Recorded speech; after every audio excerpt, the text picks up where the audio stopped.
And welcome back, YouTube. This is Booster Buster here with another video. Today I got for you something absolutely fantastic, and that is a Dungeons & Dragons Miniatures BloodWar Booster Case Aftermath. The reason that this is an aftermath instead of a full-on unboxing video is because, believe it or not, I actually opened up this particular case before I started my YouTube channel. But I still had the checklist that contained all the minis that I got from this particular set, and I still have all those particular minis. So I thought this would be just a great way to show you what type of minis to expect if you were to ever get your own booster pack or booster case of BloodWar. Now this is the one particular booster that I did not open from that case, and of course it has the very awesome Marilith monster on there. There's some of the minis that you could expect: the Succubus, the Gargoyle, the Inevitable, and of course the Lord of Blades. And I just want to read you the back of this real quick. The eternal struggle rages on. Embrace the cause of good or evil as the otherworldly blood war spills across the land. Solars and Pit Fiends, Githyanki Dragon Knights, and more. The blood war inspires battle and demands casualties on a grand scale. Blood and power. Take your game to the edge of the abyss when you collect all 60 figures in the Blood War set. Use a mix of planar creatures, adventuring heroes, demons, devils, and other powerful monsters to compete against your friends in fast, head-to-head combat, or to create exciting Dungeons & Dragons adventures. Get you pumped up. Definitely want you to open up a couple of boosters of these. Now, one reason that I absolutely love the Blood War set is because it brought a lot of demons and devils to the game that never had a pre-painted miniature before, and let me tell you, they did a fantastic job with a lot of them. Without further introduction, I think it's time to start sharing just exactly the miniatures that I got. First up, we're going to start with the commons, work our way to the uncommons, and then finish with the fantastic rares. So first up, if it wants to focus, we got ourselves a fiendish snake. Now, of course, fiendish is just a very large, evil version of particular existing creatures. Very nice. I like that quite a bit. Very simple, and honestly, this could just be used as a very large snake encounter for any particular traveling party.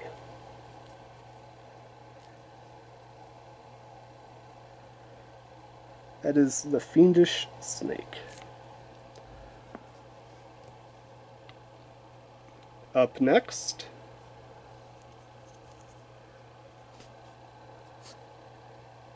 we got ourselves the Doom Guard. That is a common. Very cool. This could easily be used as a PC character, some sort of rogue-like class.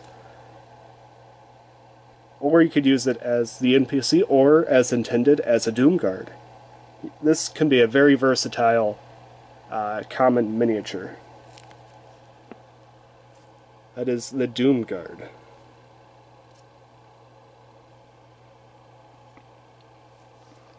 Up next we got ourselves a teeny tiny one here. That is the Kobold Monk.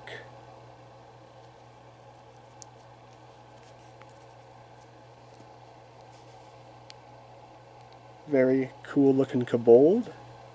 Of course, kobolds are known for their trickery. They prefer traps and ambushes as opposed to straight on head-to-head combat.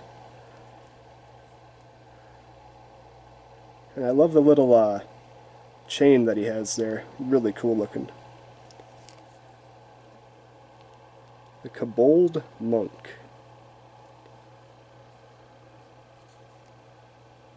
or kobold, I should say.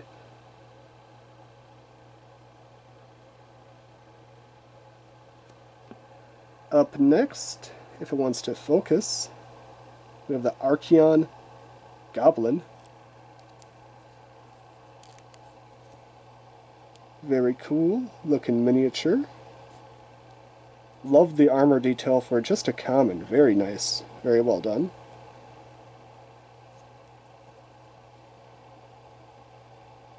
Definitely something that you could put in just like a goblin horde. Has like a well-armored, ready-to-fight goblin, or even a potential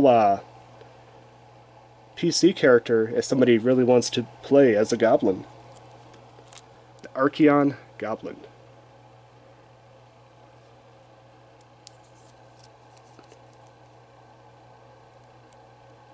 Up next, we have the Free League Ranger. Now this looks like something straight out of Robin Hood. I absolutely love the bow and arrow on this guy. Of course, it doesn't have a string because they never put a string on bow and arrow characters just because it could be super easy to snap. The quiver is a nice touch with a little sword for his melee backup. A little bit of dirtiness on the cape. I don't know if that was intentional or if that was just a paint mistake. Either way, it works well.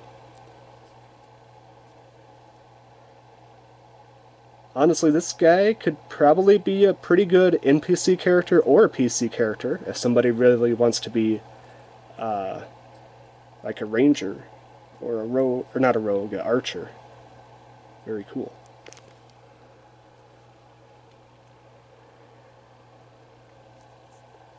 And then, of course, we have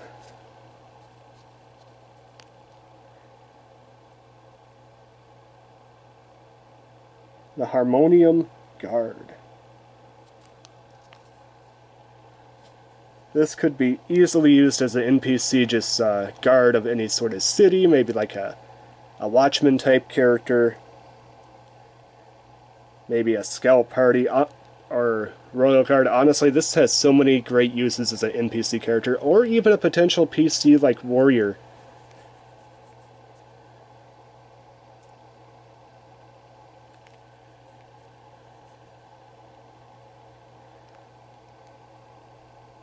Really like the detail on the shoulder pads there. It's super spiked up. The helmet has a lot of spikes. Honestly, it looks could almost be like a demonic type character too, even though it's supposed to be a lawfully good character.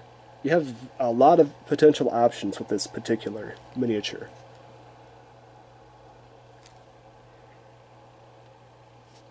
Let's try to spread them out a little bit here, just so they're not right on top of one another. There we go. I think that looks nice.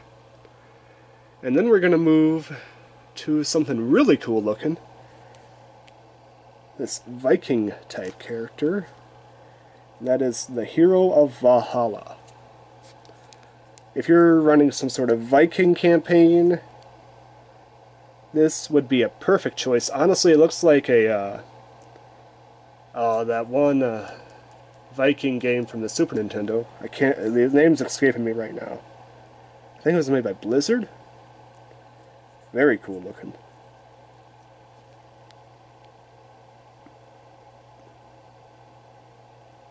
The sword sheath on the back is a very nice touch. The long hair, very Viking-esque. This one's just a really good all-around, once again, good player or NPC character. Really good choice.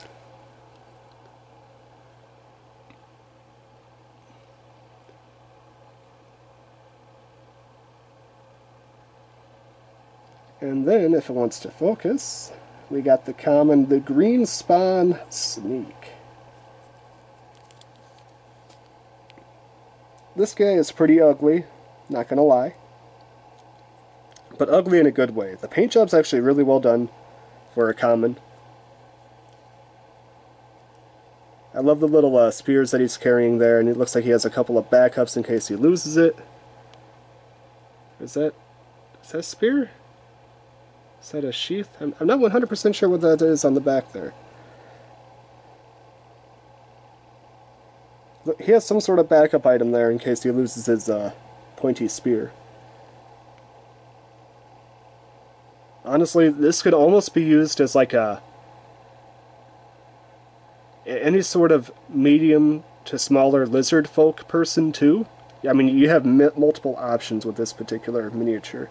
And I love the sharp teeth on this guy. Very well done common. That is the Green Spawn Sneak.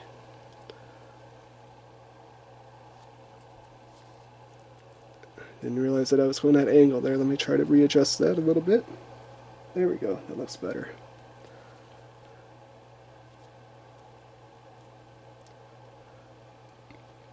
And then we're going to go to something that's going to be probably an NPC role only. And that is the Blood of Vol Cultist. So this, honestly, this would work great for any cultist, anything that you need to, like ritual summoning, just a gathering of good, evil cultists that are trying to summon some sort of wicked demon to this world. Very well done. I love the skulls on the back there. Shows that he's probably a little bit higher ranking cultist. Little gold chain. Honestly, this is a very well done common, and you probably need multiple of these if you want to have a successful cult summoning of some sort of demonic monster. Very, very nice miniature.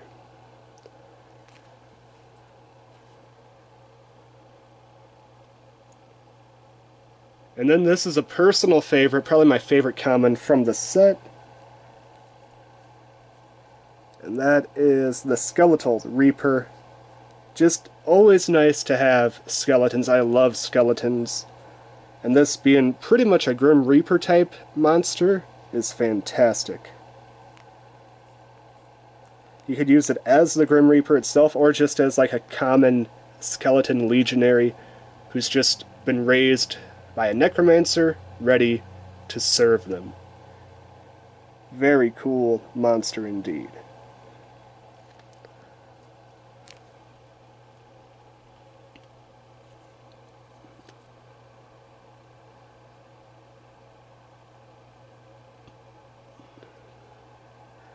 And then we have this soldier of Topia.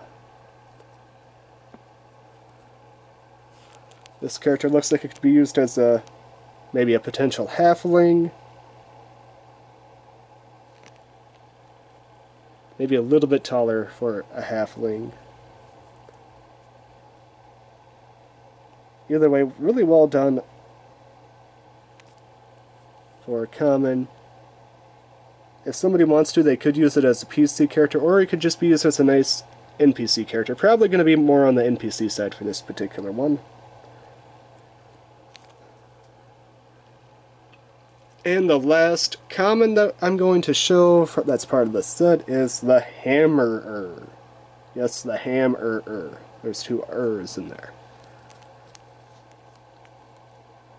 Really well done construct. I'm not too familiar with the Hammerer. It looks like just some sort of like small, like maybe golem type creature that was built for to do some hammering, I guess. Probably smash its opponents into pieces.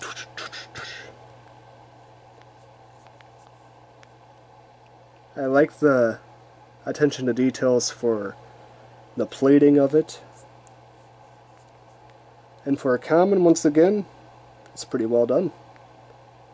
I don't know how often you're going to need a hammerer, but it's nice that they made one for those who need one. So that is the common set. Now we're going to move on to the uncommons. Now I'm not going to lie, I did not pull all the uncommons from this particular set, but I pulled most of them. We're going to start off pretty large with a Blue Spawn Storm Lizard. Very nice beast. Definitely something that you don't want to be charging at you.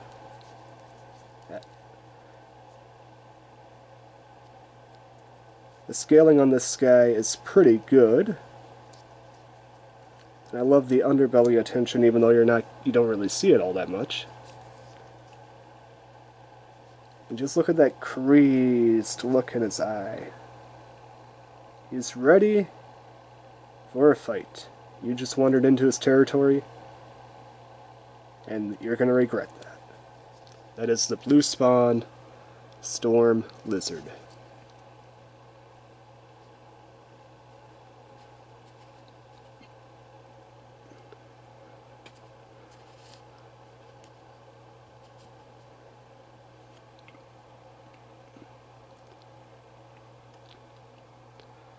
Let's go to this one.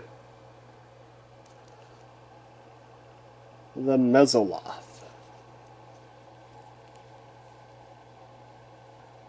Looks like some sort of crab folk with multiple arms.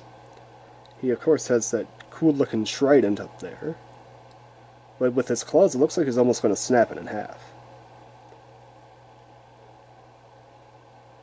Really cool monster. And I love the crazed look on this particular one's face. That is the mezzoloth.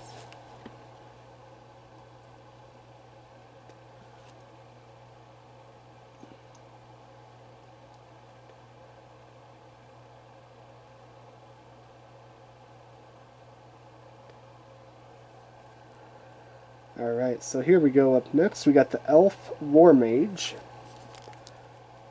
This could easily be used as a PC or NPC for some sort of elven village. Simple cloak done on the back, simple hair.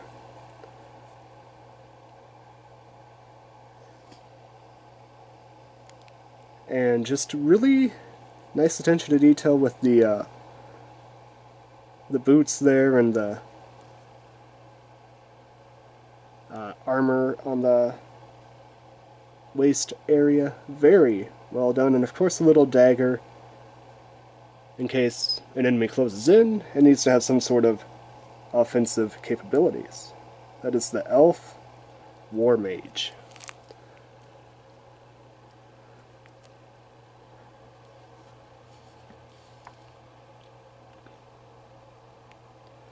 Now this one I'm not too familiar with. It's a Mercy Killer. Looks like some sort of humanoid, almost trying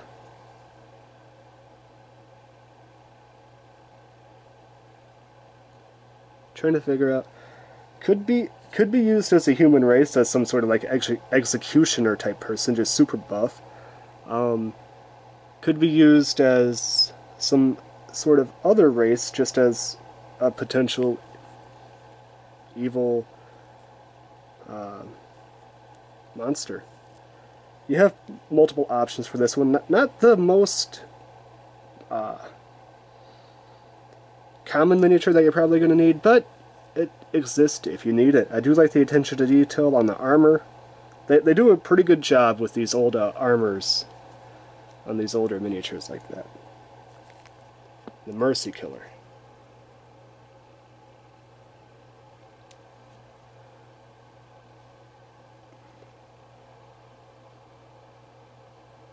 Now here's a pretty cool one.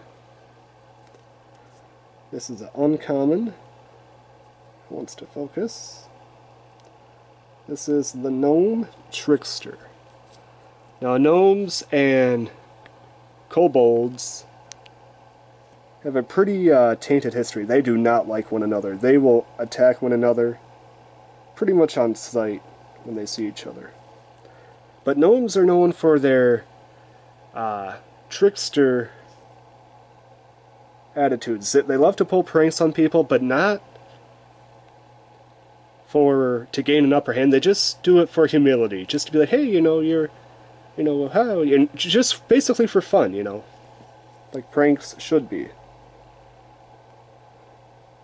I love the armor is pretty good. I have to admit, they did an excellent job with armor for a lot of these miniatures.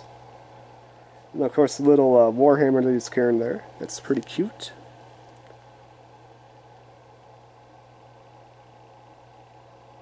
Must be some sort of a family crest there on his back. That's pretty cool.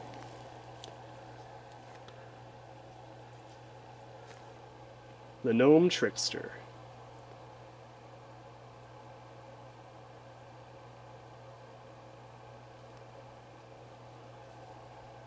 Up next we have the Carsite Fighter. Is it Carsite or Carsite?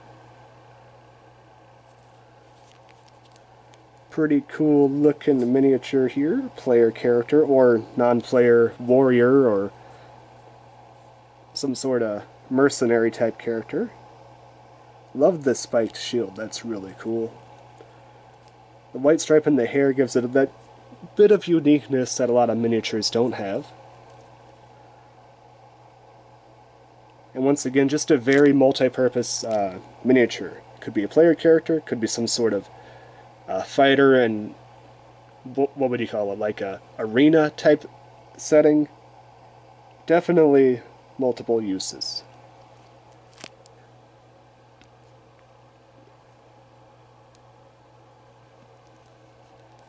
Here's another really cool one, the Orc Wizard.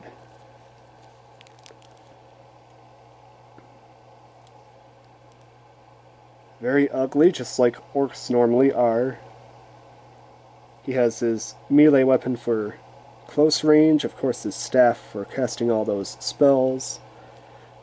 Almost every orc warband needs some sort of wizard type character just to help out with those ranged opponents. And of course this would be perfect for that cause. The Orc Wizard.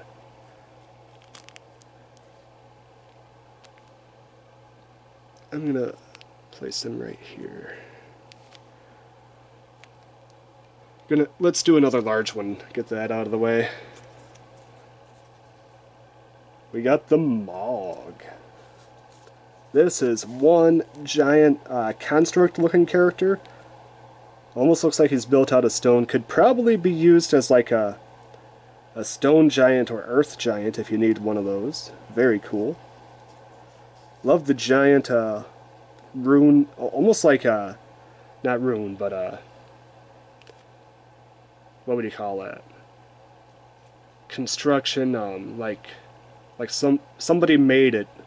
Shoulder pads, almost looks like latches on there. That's pretty cool. I remember when I pulled this guy I had a hard time getting out of the box because he barely fits in there. I mean, just to give you an idea, he kind of has to get wedged in there like that just to fit in. And then when you're pulling him out, I mean, he kind of gets almost stuck in the particular box. Honestly, when I pulled this guy, I thought for sure this guy was the rare in the box, but he was not. He's just an uncommon. Just a little antidote for you. Whatever this particular Mog is, it's definitely in full charge and ready to either charge and just run over their opponent or charge and like do a full like body press on him. Pretty cool. The Mog.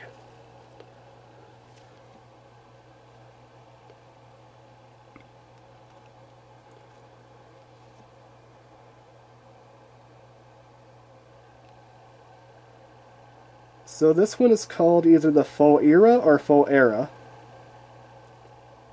It's essentially can be doubled as a phoenix though, and I love that.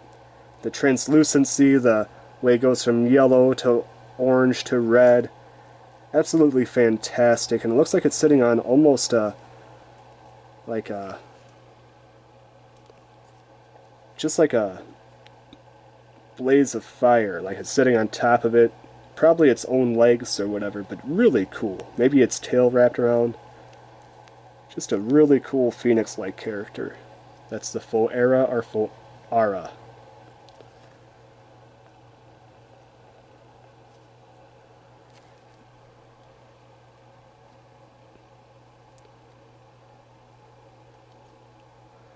Here's a fun one.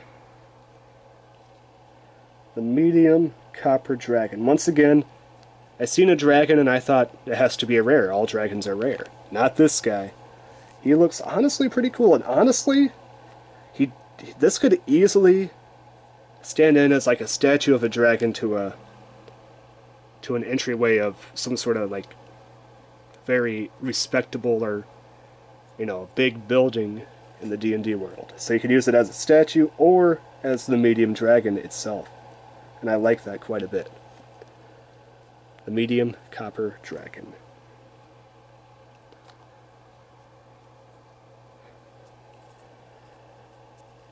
This one is called the Ethereal Marauder.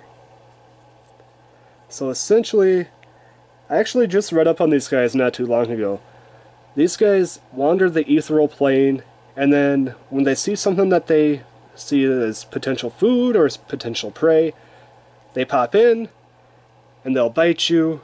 They'll bite you a few times, and they'll pop out back into the ethereal plane if you're starting to attack, and pop back in, kind of like hit and run tactics. And it won't spend too long in the material plane if it has potential danger, but it will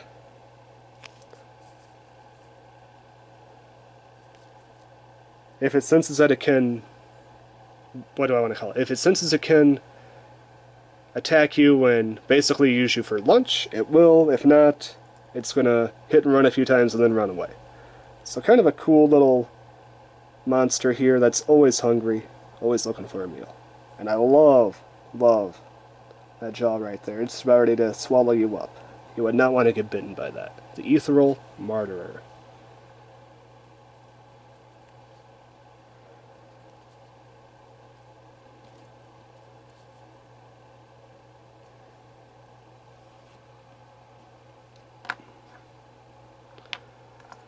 Here's a cool one. The Earth Elemental Gargoyle. Honestly, you could just use them as a regular gargoyle. You don't need to use them as an Earth Elemental type. Or it could just be used as a statue to some sort of evil wizard's lair or respectable building's top part there. And of course, when you see it, you probably want to smash it just in case it is a real gargoyle. Really cool. You could either fake them out with it or actually have it attack them as the gargoyle. I like that quite a bit.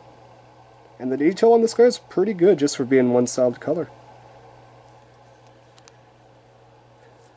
The Earth Elemental, or just straight up Gargoyle.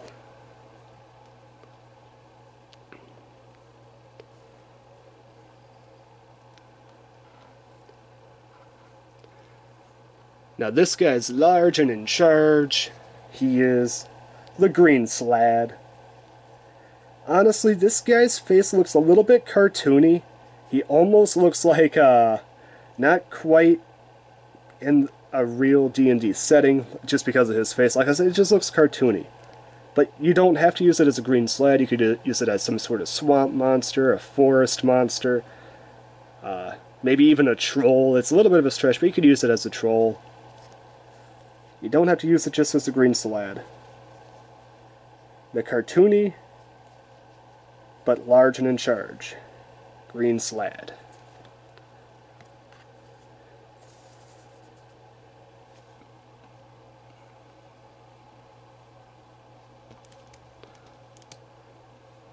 Up next, we have the Celestial Giant Stag Beetle. I'm not going to lie, there's probably not going to be too many times that you're going to use a giant Celestial Stag Beetle, but you do have the option in case you need one. It's a solid job for a beetle. I just can't think of too many situations where you're going to need a giant Celestial Stag Beetle, or just a giant beetle in general. Pretty cool.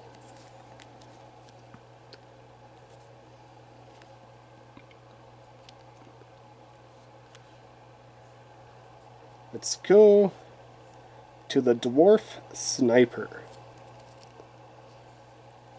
He has that bow, ready to snipe someone. Of course, being a dwarf, he has to have that really cool beard. He is bald, and he has that almost like winter coat with the hand axe there. So definitely looks like he's in a winterous mountain trying to catch some prey. Maybe a nice meal, you know, for his family. Really cool. Or for his clan. Or maybe just for himself. Maybe he's a dwarf that lives alone. Make it however you want.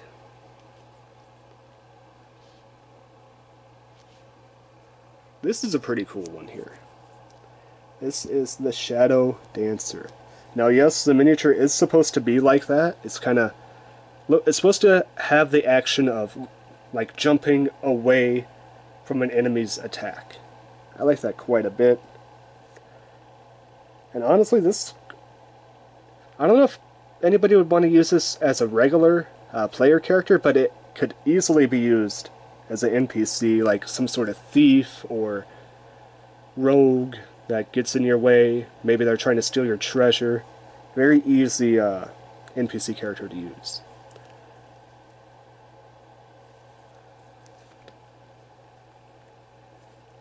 That is the Shadow Dancer.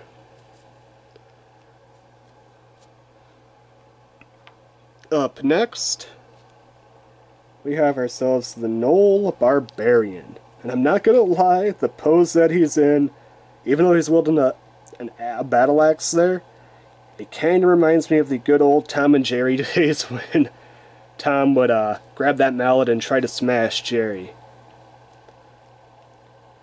It kind of has that cartoony vibe, but at the same time, it has that really threatening vibe. So it has that double edge, you know, cartooniness meets evilness vibe. Of course, gnolls are always barbaric, so having the Gnoll Barbarian is just suiting for that. Not the biggest fan of the pose, but you know what? It gives a little comic relief to D&D, to the D&D world.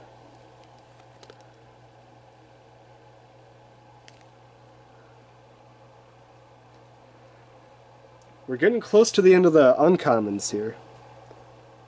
Up next we have the Soul Knife Infiltrator.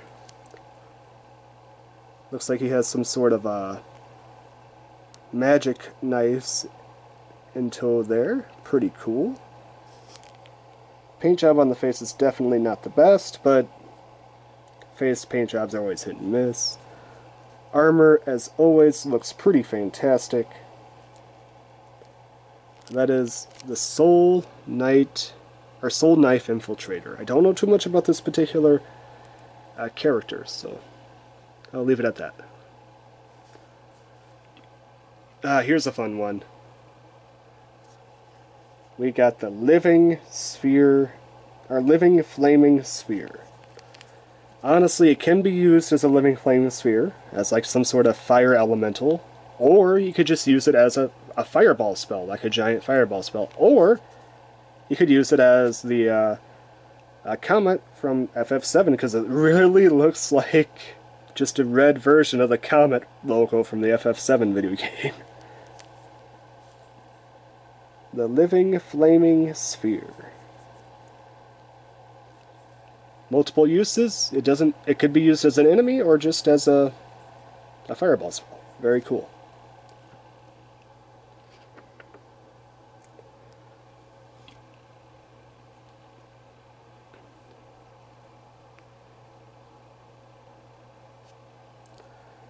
This is the Red Hand War Sorcerer.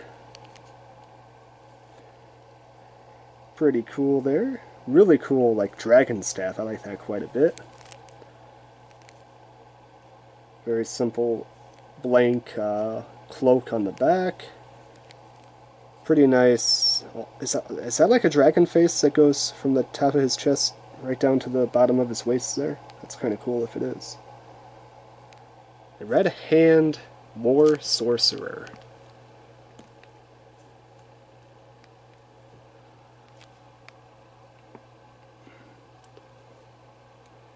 Up next, we have the half-orc spy. Now, orcs aren't generally known to be spies, but you do have one in case you need like a rogue or a spy or, you know, some sort of infiltrating orc character to give intel to the rest of the gang. Just a very flat cloak on the back there. Yeah, that is the half-orc spy. Half-orc, right? Yeah, half-orc.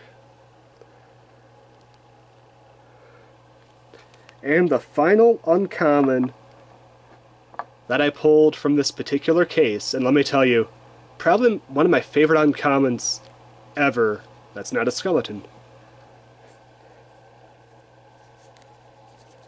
Large water elemental. This thing is fantastic.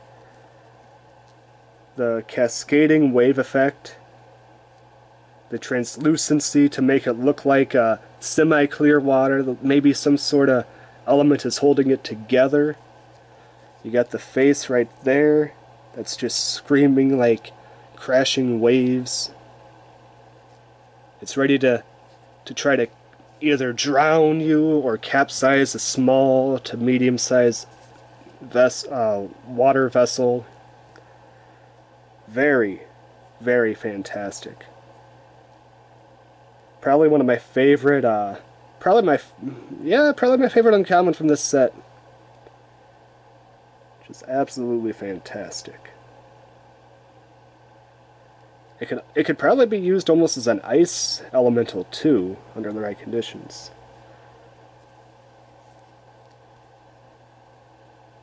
Honestly, it's very hard to pull off a good water look, but they did a pretty good job here. You have the white that's at the top of the waves. You have the translucency. It's almost like a green-blue, which is a color of a lot of water in certain oceans and large lakes. Just very well done. The large water elemental. Alright, now we get to the star of the show. The 11 rares from this booster case. And let me tell you, most of them are absolutely out of this world. We're going to start off large and in charge here with the Fire Giant Forge Priest. This guy is huge. Of course, giants should be huge. He has that flamin' beard, the flamin' hair,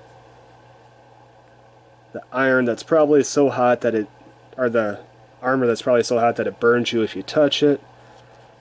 He's ready to slam that hammer down. Ready to either probably squash whatever opponent is lying there with the hammer. Just to give you a good idea of the size of this particular giant. So here is that ranger. And here is the giant. They're both sitting on the ground here.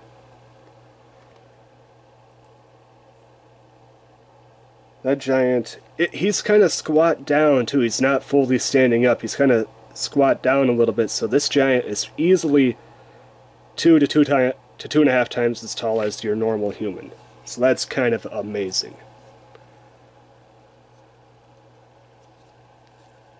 I remember when I pulled this guy, I was so happy. I was like, this guy is awesome. He is so huge, large and in charge. Definitely a great miniature for any campaign that is involving fire giants.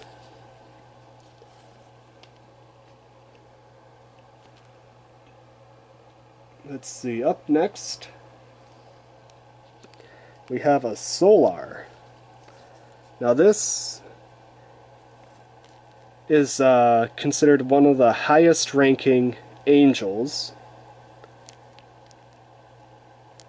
About 1.5 times as tall as a normal human, so about 9 to 10 feet tall.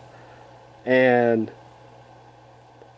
they love to shoot from afar with their archery bow, but if they need to get close into combat, they also have a very powerful sword.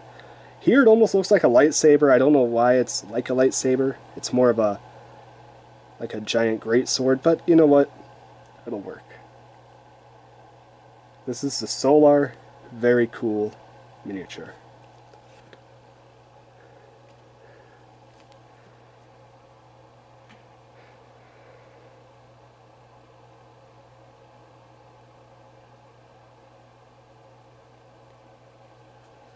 So now we have a Valnar Nomad Charger. Very cool looking rider on a horse. This could be the guy charging into combat, leading the army of some sort of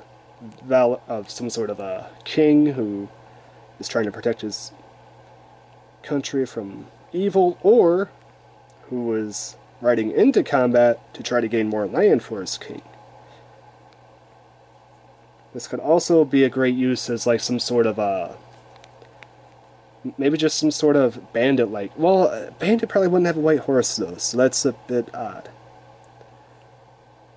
Either way, great, pretty good mounted miniature if you need someone riding on a horse. I'm gonna move this guy up top just because he's so large. Probably move this down. Sorry for the little bit of interruption here. There, that looks pretty good. Up next, a really cool one, another mounted miniature. We got the Thundertusk Cavalry.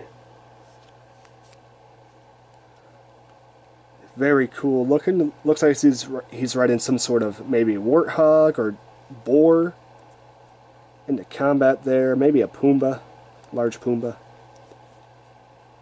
Love the armor, the ornate armor that he put on this particular mounted creature. The warrior himself looks like a nice, short, stocky warrior, ready for combat, wielding that shield and battle axe. Very, very cool miniature all the way around.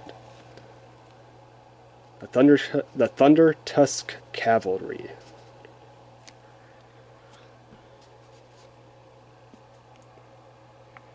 This one's a bit of an oddball one. This is the Erganosi Washbuckler. Not too familiar with this particular type of creature. Looks like he may be some sort of air elemental character who took a human-like form. Or he's some sort of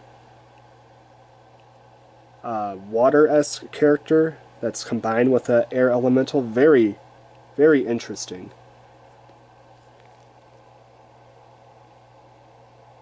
Love the effect of, I'm not sure if that's supposed to be air or water on the bottom here though. That was pretty cool. Very interesting creature type.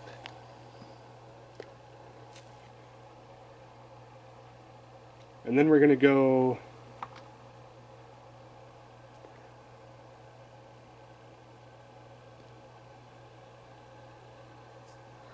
to the Bralani. What does this say? Eladrin. The Bralani Eladrin. Now this is a celestial type creature that wants to help those who are doing good and smite those who are doing evil. Always on they live and breathe to help those who are doing good and to smite those who are doing evil. That is their purpose. That is what they love to do. Of course, a little bit of a bent sword, but that's always an easy fix. After all these years, I know, but hey, it'll eventually get fixed.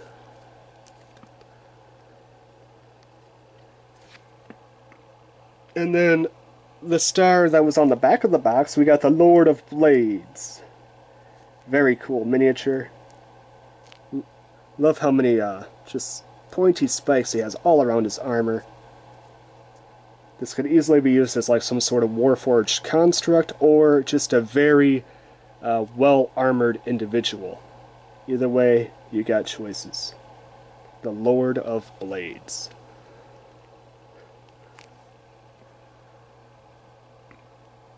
Actually, I'm going to move him right over here, because I think... yeah, he appears fine. We're down to the final four.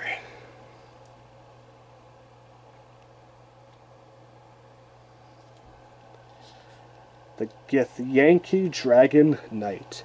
When I pulled this guy, this was one of the very final rares that I pulled. I was so excited.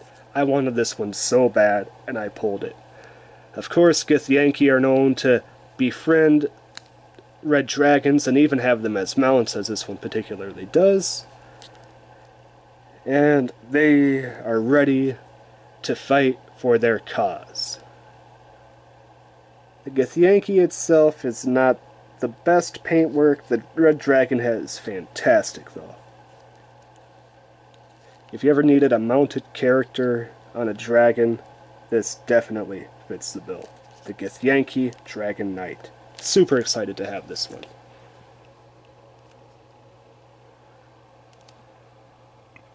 And then up next, we got ourselves... I'm going to move this back here just so it's out of the way. The Succubus. Another one that I really, really wanted, but as time has went on, I don't like this miniature as much. It's a good Succubus. I just am not a huge fan of the pose. I wish the hair was rested and not in that weird, like, severe upwind draft type pose. The hair just doesn't suit me. I wish the hair was kind of draped over her, maybe. Draped over her topless parts. That'd be kind of cool. The wings are very well done. The tail is very nice. I'm just not a huge fan of the hair.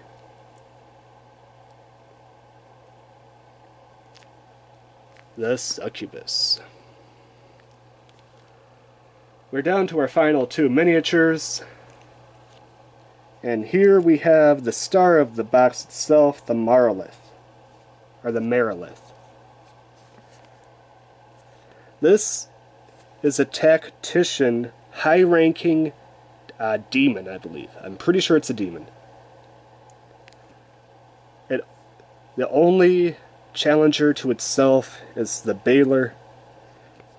It doesn't prefer hand-to-hand combat, but it will if it has to. I love the detail on the scaly, snake-like bottom part of its body. The fact that it has a weapon in each hand shows that it's ready for hand-to-hand combat. Its body armor on top is fantastic, and its face just looks absolutely crazy evil.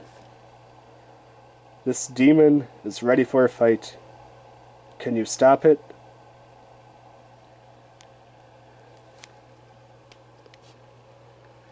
And the final miniature from the BloodWar pack that I want to share with you. And honestly, I think one of the absolute best miniatures ever printed in the entire game.